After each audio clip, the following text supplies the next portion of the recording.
संध्याकाळी 5च्या 5 महत्त्वाच्या बातम्या पाहूया। बारामती पोटनिवडणुकीत सुनेत्रा पवार यांच्या विरोधात काँग्रेसकडून 6 जण इच्छुक आहेत। त्याबद्दल आमचे प्रतिनिधी अजिंक्य धायगुडे सविस्तर माहिती देतील। तर शरद पवार गट राहुरीमध्ये उमेदवार देण्याची शक्यता आणि त्यासाठी एक बैठकही पार पडलेली आहे। काय ठरलेलं आहे या बैठकीमध्ये याबद्दल अधिक माहिती देतील आमचे प्रतिनिधी अक्षय कुडकेलवार। नाशिकमध्ये खरात प्रकरणात हवाला रॅकेट आणि ईडीचीही एंट्री झाली आहे। काय नेमकं घडतंय या सगळ्या प्रकरणामध्ये याबद्दल सविस्तर सांगतील आमचे प्रतिनिधी प्रांजल कुलकर्णी। तर खरातचा सीडीआर काढल्याप्रकरणी दमानिया अडचणीत आलेले आहेत। काय नेमकं घडलेलं आहे त्यांच्या बाबतीत याबद्दल सांगतील आमचे प्रतिनिधी राहुल वाघ। तर इकडे मुंबईमध्ये मंत्रालयातील लाचखोर अधिकाऱ्यावर एसीबीनं कारवाई केली, त्यावर अधिक माहिती देतील आमचे प्रतिनिधी ऋतिक गणकवार। सुरुवातीला बातमी आहे ती बारामती पोटनिवडणुकी संदर्भातली। या पोटनिवडणुकीसाठी उपमुख्यमंत्री सुनेत्रा पवार यांच्या विरोधात काँग्रेसकडून 6 उमेदवार इच्छुक आहेत। पुणे जिल्हा काँग्रेसनं 6 इच्छुक उमेदवारांची नावं प्रदेश काँग्रेस हायकमांडला पाठवली आहेत। आकाश मोरे, वैभव बुरगुले, रोहित बनकर, डॉक्टर अर्चना पाटील, विजय भिसे, तुषार ओहाळ हे उमेदवार इच्छुक आहेत। 6ही इच्छुक उमेदवार बारामतीतलेच आहेत। दरम्यान काँग्रेस प्रदेश अध्यक्ष हर्षवर्धन सपकाळ उद्या बारामती दौऱ्यावर आहेत आणि त्यांच्या उपस्थितीत काँग्रेसच्या उमेदवाराचा अर्ज दाखल करण्यात येणार आहे। याबाबत अधिक माहिती घेऊया आमचे प्रतिनिधी अजिंक्य धायगुडे यांच्याकडून। अजिंक्य, 6 काँग्रेसचे उमेदवार इच्छुक आहेत बारामतीतली पोटनिवडणूक लढवण्यासाठी। या 6 जणांपैकी कुणाच्या नावाची अधिक चर्चा आहे? काय नेमकं घडतंय बारामती पोटनिवडणुकीसाठी काँग्रेसच्या गोटात?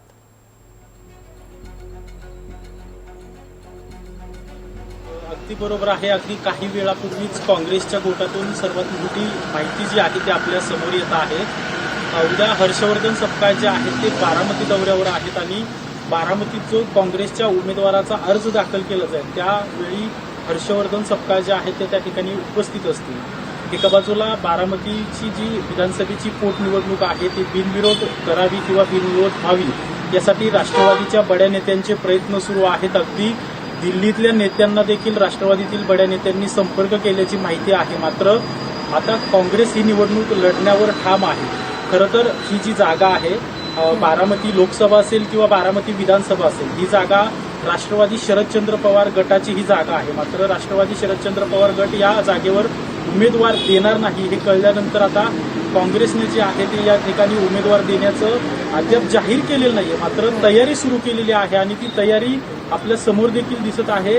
बारामती विधानसभा मतदारसंघातील त्या क्षेत्रातील 6 जणांची नावं जी आहेत ती प्रदेशकडे पाठवली, काँग्रेस प्रदेशकडे पाठवण्यात आलेली आहेत आणि हे 6 उमेदवार जे आहेत ते इच्छुक आहेत। यामध्ये एक महिला उमेदवार देखील आहे आणि या 6 उमेदवारांपैकी एका उमेदवाराचं नाव निश्चित करण्यात येईल असं देखील सांगितलं जात आहे। वरिष्ठ पातळीवर या सगळ्या नावांची चर्चा देखील चालू आहे।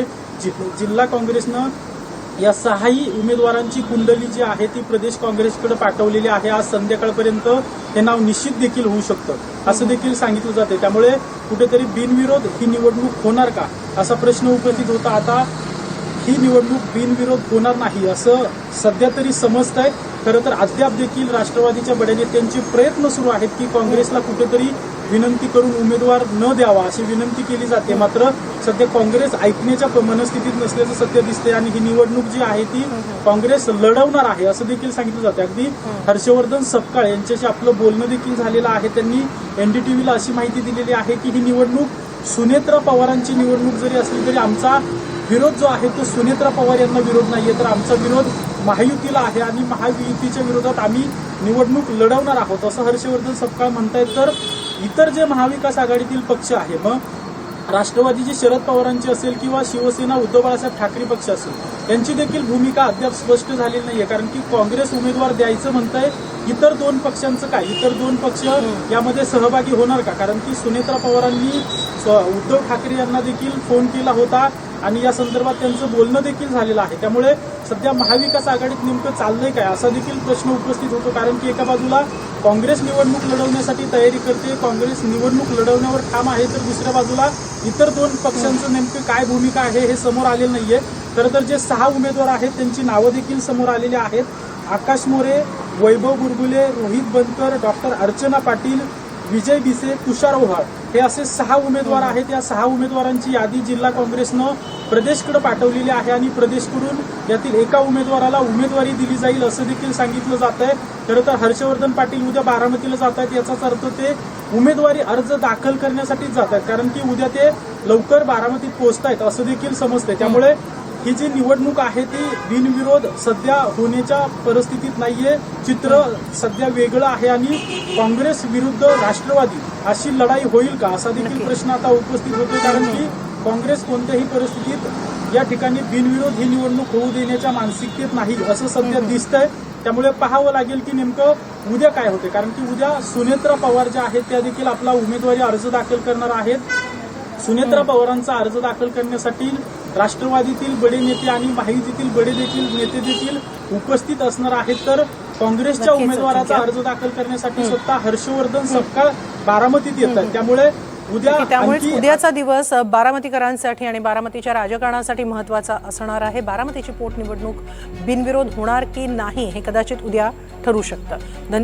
त्यानंतर पुढची बातमी पाहणार आहोत। बारामती राहुरीतील पोटनिवडणुकीसंदर्भात शरद पवार गटाची मुंबईत बैठक सुरू आहे।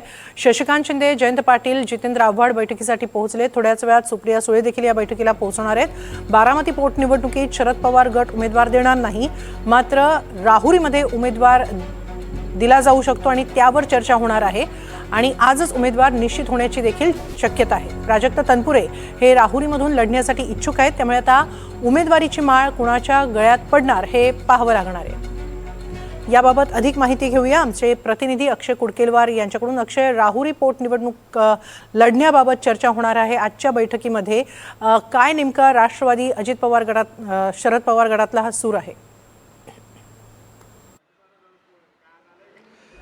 एकूणच आपण बघतोय की सध्या ही बैठक सुरू आहे। या बैठकीमध्ये जयंत पाटील, राष्ट्रवादी काँग्रेसचे प्रदेशाध्यक्ष शशिकांत शिंदे, त्यासोबतच जितेंद्र आव्हाड आणि सुप्रिया सुळे या चौघांमध्ये ही बैठक सध्या राष्ट्रवादी शरदचंद्र पवार पक्षाच्या मुंबईतल्या प्रदेश कार्यालयामध्ये सुरू आहे। आणि यात एक गोष्ट स्पष्ट आहे की बारामतीमध्ये शरद पवार यांचा राष्ट्रवादी काँग्रेस पक्ष जो आहे तो उमेदवार आपला देणार नाही, मात्र राहुरीमध्ये उमेदवाराची घोषणा आजच या बैठकीच्या अंती होण्याची शक्यता आहे। प्राजक्त तनपुरे यांचं नाव सध्या चर्चेमध्ये आहे आणि प्राजक्त तनपुरे यांच्या नावावरती शिक्कामोर्तब यामध्ये केलं जाऊ शकतं। त्यामुळं एकीकडे आपण बघतोय की राहुरी मतदारसंघात ज्यावेळी भाजपाने उमेदवार दिला त्यावेळी देवेंद्र फडणवीस यांनी देखील एक वक्तव्य केलं होतं की महाराष्ट्राची राजकीय परंपरा आहे की जर एखाद्या विद्यमान आमदाराचा मृत्यू झाला तर त्या ठिकाणची निवडणूक ही बिनविरोध होते, मात्र ना तसं आता बारामतीत बघायला मिळतंय, नाही तसं चित्र आपल्याला राहुरीमध्ये बघायला मिळत आहे। गेल्या तासाभरापासून ही बैठक सुरू आहे। थोड्या वेळापूर्वी सुप्रिया सुळे देखील या 3 प्रमुख नेत्यांच्या बैठकीमध्ये सहभागी झालेल्या आहेत आणि या बैठकीमध्ये चर्चा एकूणच या सगळ्या संदर्भात सुरू आहे। नेमकं प्राजक्त तनपुरे यांच्या नावावर शिक्कामोर्तब करायचं की इतर देखील नावांचा विचार करायचा, याबाबत या सगळ्या नेत्यांचं एकमत होणं गरजेचं आहे। आणि हे झाल्यानंतर आज थोड्याच वेळात या सगळ्या नेत्यांच्या माध्यमातून राहुरी मतदारसंघासंदर्भातला निर्णय हा दिला जाऊ शकतो। यानंतर पुढची बातमी पाहणार आहोत। अशोक खरात हा आपला हवाला रॅकेट एका मुंबईतल्या पंचतारांकित हॉटेलमधून चालवत होता अशी माहिती सूत्रांकडून मिळते। दिवसाला 25,000 रुपये भाडं असलेले विशेष स्वीट हे वर्षाच्या 365 दिवसांसाठी बुक असायचे असंही कळतंय। हॉटेलमधूनच कोट्यवधी रुपयांची देवाणघेवाण होत होती अशीही माहिती मिळते। हवाला रॅकेटचं दुबई कनेक्शन देखील समोर येण्याची शक्यता आहे। या सर्व हवाला रॅकेटचा मास्टर माइंड हा बोंधू अशोक खरातचा सीए असल्याची माहिती सूत्रांकडून मिळते आहे। अशोक खरात याच्या व्यवहाराची ईडी चौकशी केली जाईल अशी माहिती मुख्यमंत्री देवेंद्र फडणवीस यांनी दिली आहे।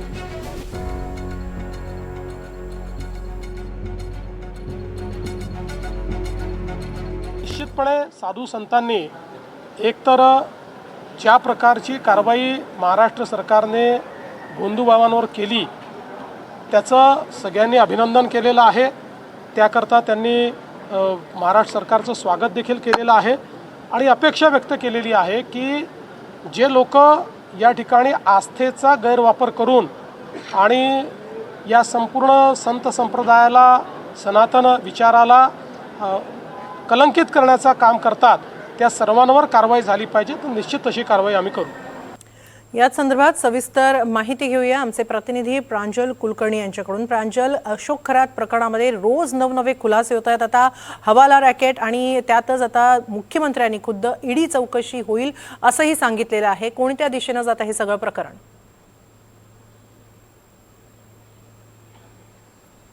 हेमाली, आपण बघितलं तर 18 दिवस झालेले आहेत. SITची यामध्ये स्थापना ही करण्यात आलेली आहेत. मात्र 18 दिवस रोज नवनवे खरं तर कारनामे हे खरातचे समोर येत आहेत. आणि यामध्ये सर्वाधिक चर्चेचा विषय ठरतोय तो म्हणजे या खरातने जमा केलेली मालमत्ता असेल, जंगम मालमत्ता असेल, यासोबत त्याचे आर्थिक व्यवहार. खरं तर SITची स्थापना केली असली तरी मात्र हा संपूर्ण तपास जो आहे तो क्लिष्ट दिशेने जातोय. कारण त्या खरातचे अनेक व्यवहार जे आहेत ते रोख स्वरूपात आहेत. त्यामुळे कुठेतरी हे मोठं आव्हान करत आहेत की त्याचे व्यवहार कुठे कुठे झाले आहेत ते शोधणं खरं तर मोठं तपास यंत्रणांसमोर आव्हान आहे. यासोबतच दुसरी आपण गोष्ट बघितली तर त्याने आपले पैसे जे आहेत ते पतसंस्थांमध्ये गुंतवलेले आहेत. ते अनेकांच्या नावावरती आहेत. तो नॉमिनी देखील अनेक ठिकाणी आहेत. त्यामुळे पतसंस्थांबाबतचा देखील तपास करणं, ऑडिट रिपोर्ट तपास करणं हे देखील एक मोठं काम आहे. यासह त्याच्या जंगम मालमत्ता असेल किंवा इतर मालमत्तांचा शोध घेणं हे देखील खरं तर आपण बघितलं तर अनेक ठिकाणी, फक्त नाशिकमध्येच विचार केला तर जवळपास 53हून अधिक ठिकाणी त्यांनी जागा या घेतलेल्या आहेत. यासोबतच सर्वाधिक महत्त्वाचं म्हणजे हवाला रॅकेटचा संशय जो आहे तो देखील व्यक्त केला जातोय. त्याचं जे शिवनिका संस्थान होतं तिथे ब्लॅकचा पैसा व्हाईट केला जात होता. कुठेतरी हवालाचा देखील संशय व्यक्त केला जातोय. त्याने खास करून मुंबईच्या एका हॉटेलमध्ये तो म्हणजे त्याचा जो एक स्पेशल सूट असायचा, 25,000 रुपये त्याचं एक दिवसाचं भाडं असायचं, तिथून करता तो अनेक व्यवहार करत होता अशी देखील चर्चा आहे. त्यामुळे एकंदरीतच बघितलं तर याचे संपूर्ण हे रॅकेट जे आहेत किंवा या संपूर्ण गुन्ह्याची पाळंमुळं शोधून काढण्यासाठी SIT कुठेतरी कमी पडतात का, हा प्रश्न उपस्थित होतोय. विरोधकांकडून देखील तसे आरोप हे केले जात आहेत. आणि आज अशोक खरात प्रकरण संपूर्ण गाजत असताना देवेंद्र फडणवीस हे नाशिक दौऱ्यावरती होते. फडणवीस नक्की याबाबत काय बोलतात याकडे सर्वांचं लक्ष लागलं असतानाच फडणवीस यांनी थेट आता ईडीची यामध्ये एंट्री होणार आहेत अशीच खरं तर घोषणाही केलेली आहे. ईडीने याबाबत सर्व माहिती गोळा केलेली आहेत. ते संपूर्ण त्या दिशेने तपास करणार आहेत असं देखील म्हटलेलं आहे. त्यामुळे एकंदरीतच आता आर्थिक व्यवहार जे आहेत या भोंदूबाबाचे ते कुठेतरी रडारवर आलेले आहेत. आज राष्ट्रीय संत संमेलनाचं आयोजन करण्यात आलं होतं. तिथे फडणवीस आले होते आणि तिथे देखील हा मुद्दा गाजलेला होता. जे पूर्ण देशभरातून साधू महंत आलेले आहेत त्यांनी देखील या भोंदूबाबा विरोधात संतप्त अशी प्रतिक्रिया दिलेली आहे. त्यामुळे एकंदरीतच आपण बघितलं तर अशोक खराचं प्रकरण हे गाजतंय. गुन्ह्यांची नोंद ही होते, गुन्ह्यांचं प्रमाण हे वाढतंय. जवळपास 12हून अधिक गुन्हे आता त्याच्यावरती दाखल झालेले आहेत आणि यामध्ये आता ईडीची एंट्री झालेली आहे. त्यामुळे आता ईडीचा तपास हा नक्की कुठल्या दिशेने जातोय, तपास कसा केला जातोय, यामध्ये आपण बघितलं तर या खराचे राजकीय असतील यासोबतच प्रशासकीय कनेक्शन आजवरती चर्चेत आलेले आहेत. त्यामुळे त्यांचे आर्थिक व्यवहार जे आहेत ते आता रडारवरती आलेले आहेत. हेमली, नक्की असेच संपर्कात रहा प्रांजल. यानंतर याच संदर्भात आणखी एक महत्त्वाची बातमी, ती म्हणजे 2 दिवसांपूर्वी भोंदू अशोक खरात आणि त्याचे नेत्यांचे कॉल डिटेल्स बाहेर काढणारे अंजली दमानिया यांच्या अडचणीत वाढ होण्याची शक्यता आहे. राष्ट्रवादीचे प्रवक्ते सूरज चव्हाण यांनी अंजली दमानियांना काही सवाल उपस्थित करत चांगलंच डिवसले. दमानियांना हा CDR कोणी दिला, त्याची सत्यता काय, यावरून त्यांनी प्रश्नांची सरबत्ती केलेली आहे. अंजली दमानियांना हा CDR कसा मिळाला यावरून त्यांनी 10 सवाल उपस्थित केलेत. यावरून इतर विरोधकांनी देखील दमानियांवर निशाणा साधलाय. दुसरीकडे देवेंद्र फडणवीस यांनी या सगळ्या प्रकरणाची चौकशी केली जाईल असं म्हटलंय. किंवा ते कोणतं ॲप आहे की ज्या ॲपमध्ये माहिती टाकल्यानंतर कोणाचे किती कॉल आहेत, आउटगोईंग किती, इनकमिंग किती, ड्युरेशन किती, हेही कळतं. दमानिया, तुम्ही भाजपच्या अगदीच नावं घेतली नाही असं नाही, 2 लोकांची नावं घेतली, पण ती अँटी CM लॉबीतली चंद्रकांत पाटील आणि आशिष शेलारांची नावं आहेत. दमानिया, तुम्ही नार्वेकरांचं नाव नक्की घ्या, पण त्यासोबतच अमित शहांचा फोटो जो खरात सोबत आहे त्याबद्दल तुमचं काय म्हणणं आहे? फडणवीसांनी 2012चा बंदूक परवाना 2024ला नूतनीकरण झालेलं आहे, यावर तुम्ही कधी प्रकाशझोत टाकणार आहात? 31 मार्च 2018ला जयकुमार रावल याने या तीर्थक्षेत्राला क प्रवर्गाचा दर्जा बहाल केला, यावर तुम्ही का बोलत नाहीत? दमानिया, तुमची माहिती जर इतकी वेगवान असेल, SITपेक्षा वेगवान, तर तेजस्विनी सातपुते काही कामच करत नाहीत असा याचा अर्थ होतो. मग सातपुतेंना काढून तुम्हालाच SIT प्रमुख करावं का? संजय राऊत आणि सुषमा अंधारे यांनी काही विधानं केली. संजय राऊत म्हणतात मी काय रॉची एजंट आहे का, आणि सुषमा अंधारे म्हणतात मी भाजपची नावं त्याच्यात नाही आहेत, मी काढलेल्या यादीमध्ये. त्या दोघांना मला अतिशय विनम्रपणे सांगायचं आहे की मला खरात प्रकरणात जेवढ्यांचे फोटो आले होते तेवढीच नंबर्स मी त्यात टाकून शोधले आणि बाकीचे अजून टाकलेले नाहीयेत. असंख्य नावं येतील त्याच्यात आणि पुढे जसं आपल्या मिलिंद नार्वेकरांचं नाव हे मला काल संध्याकाळी जेव्हा मी हे ऑडिओ झाल्यानंतर तुमच्या गटातल्या मिलिंद नार्वेकरांचं सुद्धा नाव मिळालं होतं. ते सुद्धा मी माझ्या त्या व्हॉट्सॲप ग्रुपवर टाकलं होतं, पण त्याच्याबद्दल मी बोलले नव्हते कारण सकाळी माझा एक ऑडिओ झालेला आणि दिवसभर बोलायची मला सवय नाहीये. मी त्या दिवशी म्हणालो होतो की अशोक खरातांचं हे प्रकरण नक्की या असलेल्या बंधूबाबांचं किंवा त्यांच्या असलेल्या या सर्व CDR किंवा बाकीच्या व्हिडिओ क्लिप वगैरे आलेले आहेत हे ज्यावेळेला बाहेर आलं त्याच्या संदर्भामध्ये नक्की ते प्रकरण कोणाकडं लक्ष करून केलेलं आहे का त्यांनी केलेल्या या कुकर्माच्या बाबतीमधला कारवाई करण्याचा आहे अशी शंका व्यक्त केली गेली होती. आज मला वाटतं की अंजली दमानियाकडे जर अशा प्रकारचे CDR कोणी जाणीवपूर्वक पाठवले असेल तर त्याच्या बाबतीमध्ये या असलेल्या संदर्भामध्ये त्या व्यक्तींनी की त्यांनी तशा प्रकारचा आक्षेप घेतला तर पोलिसांनी त्याचा खुलासा किंवा तिथल्या असलेल्या राज्य सरकारने त्याचा खुलासा करणं गरजेचं आहे. असं आहे की निश्चितपणे याची ED चौकशी होणार. त्या संदर्भात EDने या गोष्टीचं संज्ञान घेतलेलं आहे. जी काही मला माहिती आहे त्या संदर्भात त्यांनीही याची कारवाई सुरू केलेली आहे. एकदा जमीन त्या ठिकाणी आयडेंटिफाय झाली की नियमानुसार त्यात जे जे करायचं आहे ते आम्ही करू.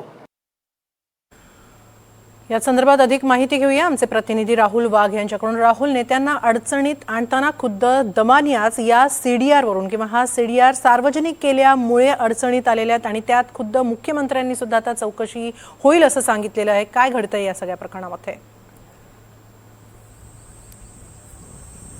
बंधू अशोक खरात याच्या विरुद्ध आतापर्यंत 12 गुन्ह्यांची नोंद करण्यात आलेली आहे. त्यामध्ये लैंगिक शोषण असेल, फसवणूक असेल वा सावकारी असेल या सर्वांचा समावेश आहे. बंधू खरात याचं प्रकरण उघडकीस आल्यानंतर या प्रकरणाची SITची स्थापना करण्यात आली होती आणि गेल्या 17 दिवसापासून SIT या संदर्भातला तपास करत आहे. 2 दिवसापूर्वी अंजली दमानिया यांनी CDR बद्दल काही माहिती समोर आणली होती. त्यामध्ये एकनाथ शिंदे यांचे बंधू अशोक खरात याच्यासोबत 17 कॉल झाल्याची माहिती उघडकीस झाली होती.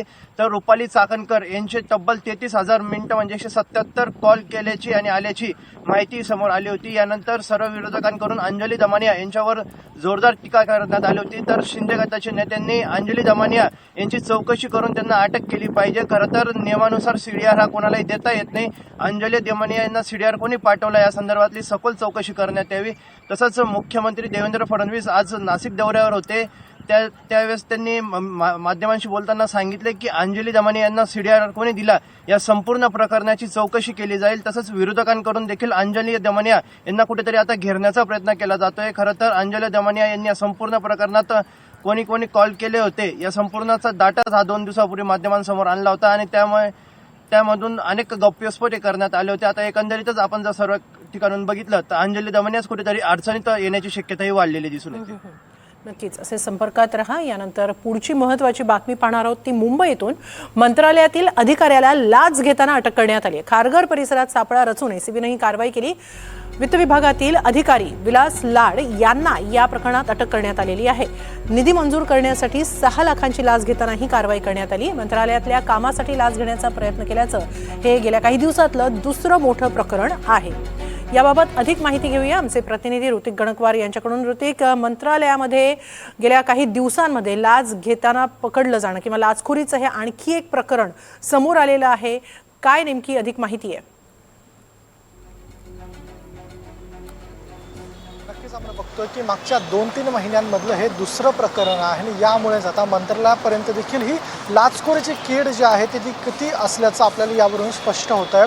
प्रकरण आहे ग्राम विकास विभागातील निधी मंजूर करण्यावरून. तक्रारदार यांना ग्राम विकास विभागाअंतर्गतला निधी मंजूर करून घ्यायचा होता, त्यामुळे ते या ठिकाणी मंत्रालयामध्ये खेटे घालत होते. मात्र या ठिकाणचा अर्थ व नियोजन विभागाचा जो कक्ष अधिकारी आहे विलास लाड यानं त्यांच्याकडे 6,37,000ची लाच मागितलेली होती आणि तीच लाच घेण्यासाठी तक्रारदारांना या लाड यांनी खारघर येथे बोलवलेलं होतं आणि खारघर येथे एसीबी मुंबईने ट्रॅप लावला आणि विलास लाड यांना अटक केलेली आहे. आपण बघतोय की मागच्या 2-3 महिन्यातलं हे दुसरं प्रकरण आहे. आधी देखील झिरवाळ यांचा जो विभाग आहे त्यामध्ये जो क्लर्क होता ढिरिंगे याला रंगेहात ACBने मंत्रालयामध्येच अटक केलेली होती. आणि आता हे दुसरं प्रकरण आहे ज्यामध्ये मंत्रालयातला उच्चपदस्थ अधिकारी आहे विलास लाड याला थेट रंगेहात अटक केलेला आहे 6,37,000ची लाच घेताना. त्यामुळे आता जे ACB आहे ते वारंवार मंत्रालयातल्या आता अधिकाऱ्यांवरती वॉच ठेवून आहे आणि ही दुसरी कारवाई झाल्याचं आपल्याला पाहायला मिळत आहे. नक्कीच धन्यवाद ऋतिक, आपण दिलेल्या या सविस्तर माहितीबद्दल. त्याचबरोबर अजिंक्य धायगुडे, मुंबईतून आमचे प्रतिनिधी अक्षय कुडकेलवार, नाशिकमधून आमचे प्रतिनिधी प्रांजल कुलकर्णी आणि राहुल वाघ यांना सुद्धा धन्यवाद या सविस्तर माहितीबद्दल.